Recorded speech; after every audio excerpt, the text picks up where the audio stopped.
Hello, and welcome to the All Things ADHD podcast from CHADD's National Resource Center on ADHD. Hi, and welcome to another episode of this podcast. I'm Dr. Tish Taylor, a licensed clinical child and adolescent psychologist. I will be talking today on disruptive behavior disorders and ADHD. The goal of today's podcast is to give you some more information on disruptive behavior disorders, how they interact with ADHD, as well as common interventions that are used and resources. So let's start with common co-occurring disruptive behavior disorders and ADHD. And so many of these disruptive behavior disorders I will be talking about, generally speaking, occur roughly 2, 3, 4% of the time within the population. However, the co-occurrence rates with ADHD are often higher. For example, oppositional defiant disorder is a very common co-occurrence with ADHD.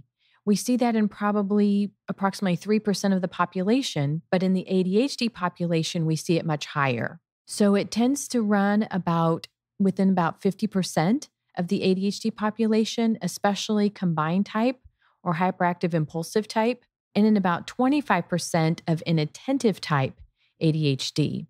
And I can tell you within my clinical practice, even if I don't diagnose the child with comorbid ODD with ADHD, I often see some of those behaviors that pop up.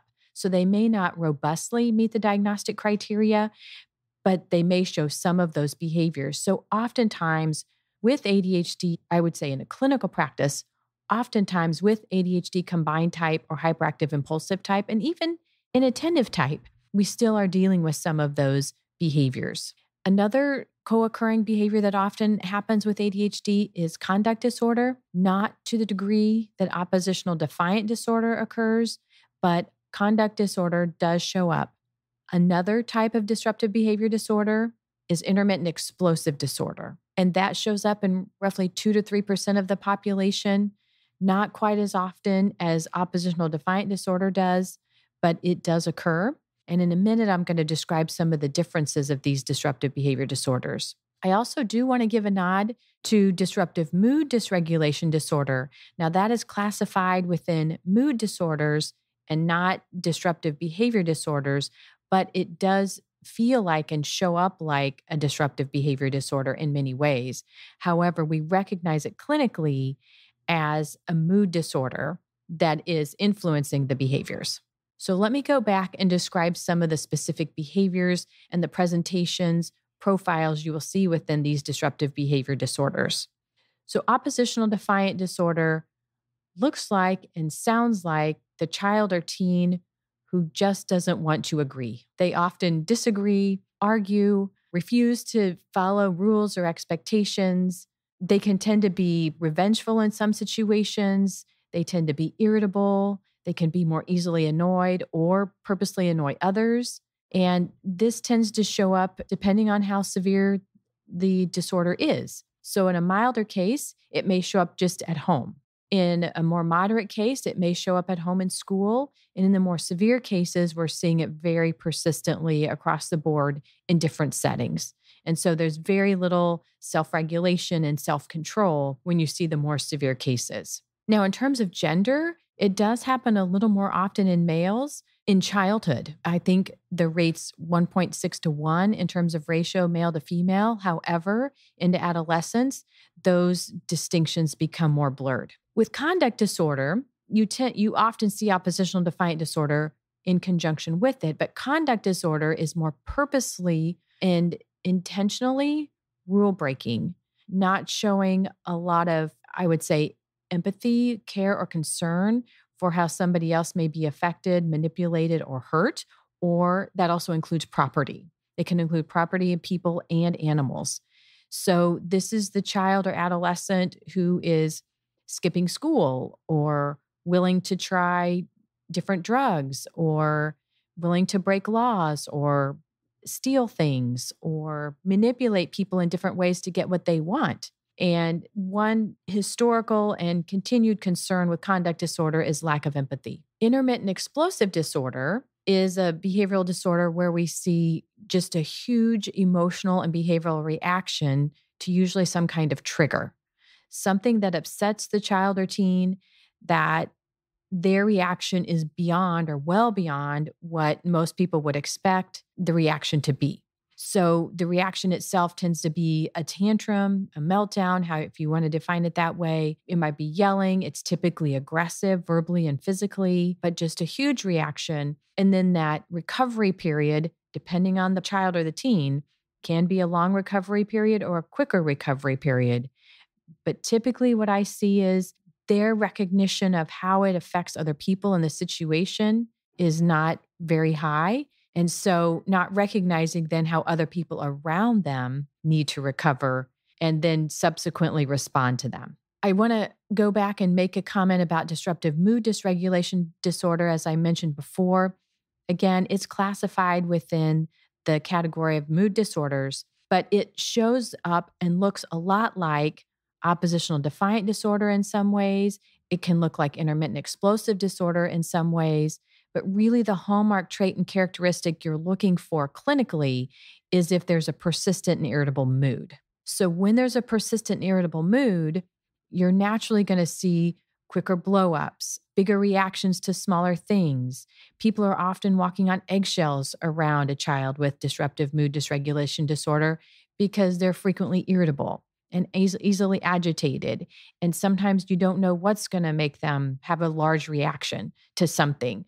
Sometimes triggers are pretty easily identifiable, a demand or request that they don't want to do, or a transition to an activity they don't want to do. But sometimes we can't always predict it. And so adults and other people find themselves walking on eggshells in that situation. Let's move into interventions. These situations are certainly not hopeless. There are things we can do. I think one of the most important things when we're talking about disruptive behavior disorders, and especially when they're comorbid with other disorders such as ADHD, what we need to first do is make sure we're doing things that are systematic and that we're implementing them with integrity. So when we implement interventions with integrity, we're trying to implement them as consistently as possible, and we're trying to implement them as purely as possible. I think that's the best word I can think of, not trying to deviate too much or water it down too much.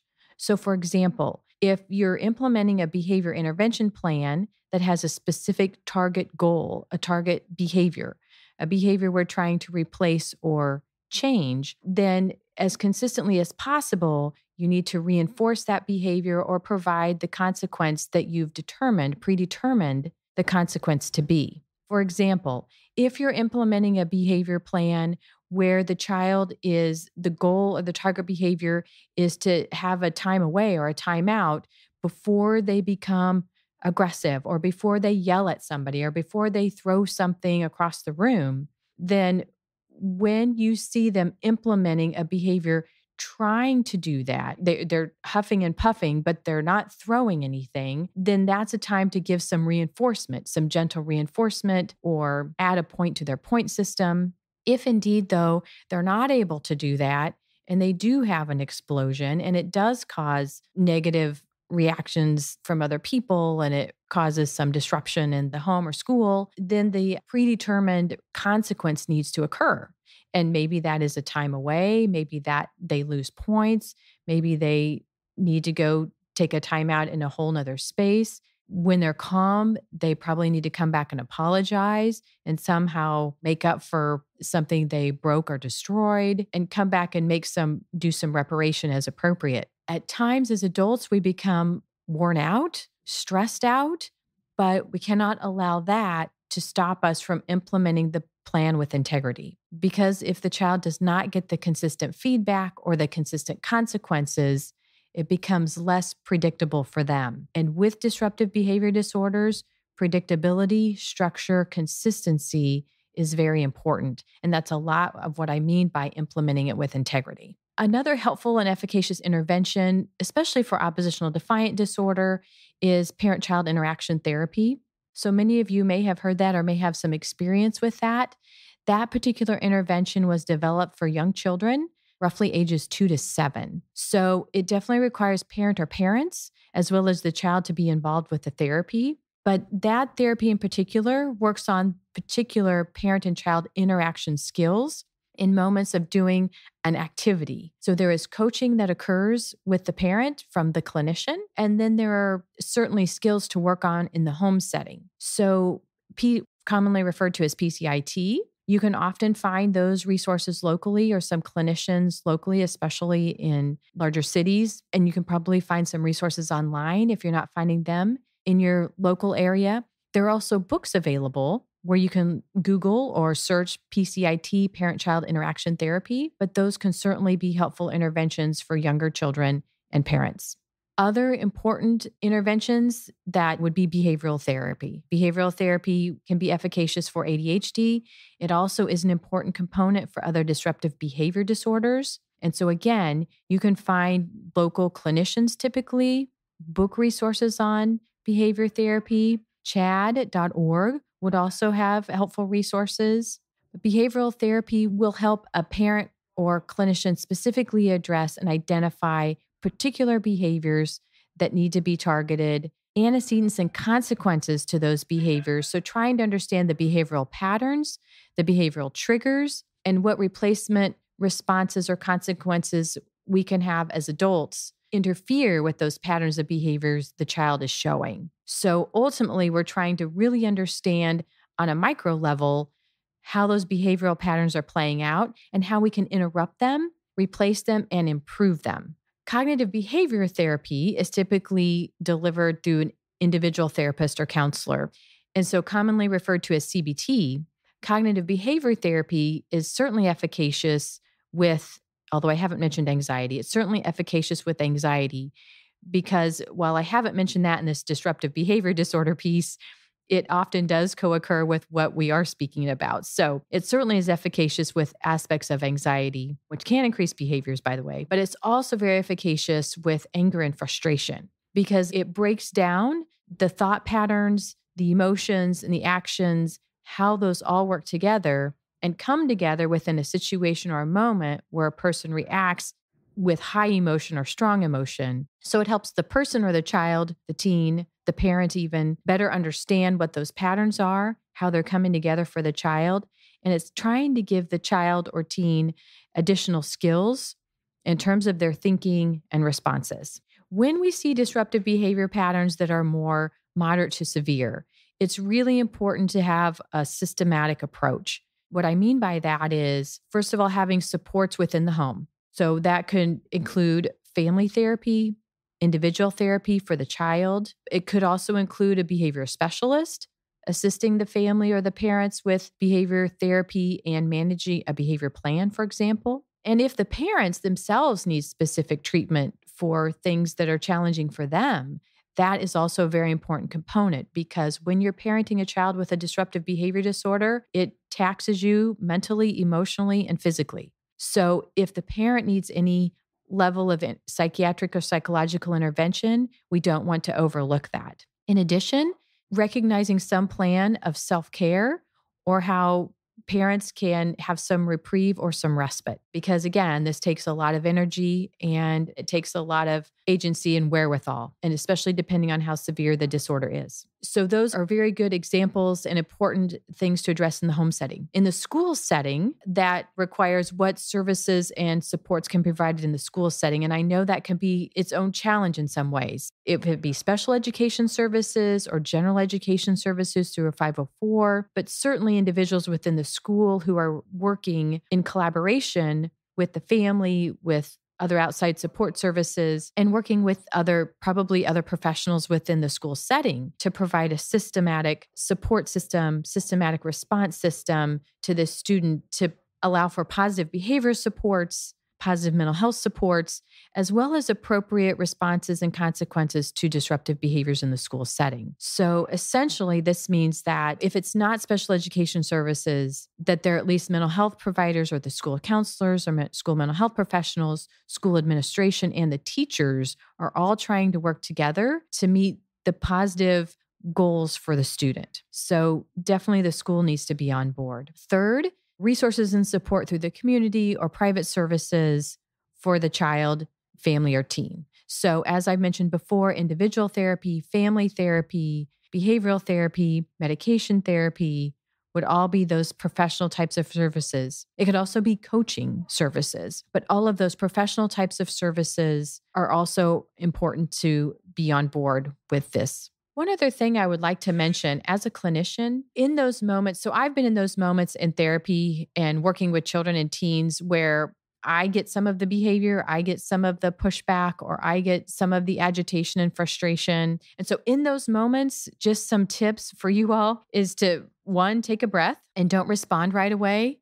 Just pause. Try not to give a facial expression, too much facial expression, or too much nonverbal reaction, like don't take a big huff, or just try and remain calm and still and think before you respond. And usually in those moments, when I feel like the child or teen is able to listen, I will probably try and reflect back their feeling, try and meet them where they are and say, I can tell you're really frustrated. But something that really identifies what it is, when I try and meet them where they are with a calm presence, with a non-judgmental kind of presence, I'm trying to help them start to recover and communicate what's going on inside of them, because usually they're not able to communicate it effectively. And I'm trying to get them on a path where they can do that, because once they can do that, we're typically more on the road to recovery and problem solving. I have to do it in their time, but I try and be that presence there that allows them to do it in their time where they're not going to feel judged or further triggered. So hopefully that gives you a few tips and that helps. Lastly, I want to mention some resources that would be helpful. So I already mentioned PCIT. If many of you have heard of Ross Green, but he has terrific ideas and information for this population in regards to his book, The Explosive Child, which is very well known, but also he's written the collaborative problem solving model that's very helpful for clinicians because it really breaks down how to use those skills he talks about in The Explosive Child. I really like The Whole Brain Child that Dan Siegel has written, is very informative in terms of how a child's brain works, actually how our brains work, but especially how a child's brain works when they're overwhelmed or overstimulated, or they don't have much left but just to blow up or explode. So that's also a very helpful read. Russell Barkley and Alan Kasdan, of course, provide very helpful information in terms of behavioral therapies and strategies. I would also, chad.org, of course, provides lots of information and resources for you. Lastly, I would say if you want to go to my website, which is tishtaylor.com, I have written a recent book called Fostering Connection, and where I've really tried to highlight some specific skills related to social and emotional intelligence for kiddos or children and teens with disruptive behavior disorders. So you might find that as a helpful resource as well. So thank you for listening today, and all the best to you. Thank you for listening to another episode of the All Things ADHD podcast from CHADD's National Resource Center on ADHD.